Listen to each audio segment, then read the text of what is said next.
గ్రామ పంచాయతీ ఎన్నికల నిర్వహణకు తెలంగాణ ప్రభుత్వం వడివడిగా అడుగులు వేస్తోంది. రాష్ట్ర వ్యాప్తంగా సర్పంచులు, వార్డు సభ్యుల రిజర్వేషన్లకు సంబంధించి డెడికేటెడ్ కమిషన్ అలా నివేదిక సమర్పించగానే ఇలా మంత్రులందరికీ పంపి ఆమోదం కోసం సంతకాలు కూడా తీసేసుకుంది. ఈ నెల 26న గ్రామ పంచాయతీ ఎన్నికలకు షెడ్యూల్ జారీ చేయడంతో పాటు అవసరమైతే ఒక్కరోజు వ్యవధిలోనే నోటిఫికేషన్ కూడా ఇచ్చే ఆలోచన కూడా ప్రభుత్వం చేస్తోంది.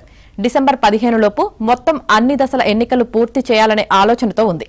ఒకవేళ ప్రభుత్వం 2 లేదా 3 దశల్లో ఎన్నికలు నిర్వహిస్తే ఒక్కో దశ ఎన్నికకు మధ్య కనీసం 2 రోజుల సమయం ఉండేలా నోటిఫికేషన్ ఇవ్వనున్నట్లు సమాచారం. గ్రామ పంచాయతీ ఎన్నికల్లో రిజర్వేషన్లను పాత పద్ధతి ప్రకారం 50% లోబడి ఉండేలా ఖరారు చేసి ఇవ్వాలని ఇటీవలే జరిగిన మంత్రివర్గ సమావేశంలో కోరిన మేరకు భూసాని వెంకటేశ్వరరావు నేతృత్వంలోని డెడికేటెడ్ కమిషన్ నిన్న తన నివేదికను ప్రభుత్వానికి సమర్పించింది. దీనికి మళ్లీ మంత్రివర్గ ఆమోదం అవసరం. అయితే మళ్లీ మంత్రివర్గ సమావేశం ఈ నెల 25న ఉంది. కానీ అప్పటిదాకా కూడా ఆగకుండా వెంటనే మంత్రులందరికీ ఆ నివేదికను పంపి సంతకాలు సేకరించి ఆమోదముద్ర తీసేసుకుంది. సాధ్యమైనంత త్వరగా గ్రామ పంచాయతీ ఎన్నికలకు వెళ్లాలనే ఉద్దేశమే దీనికి కారణం.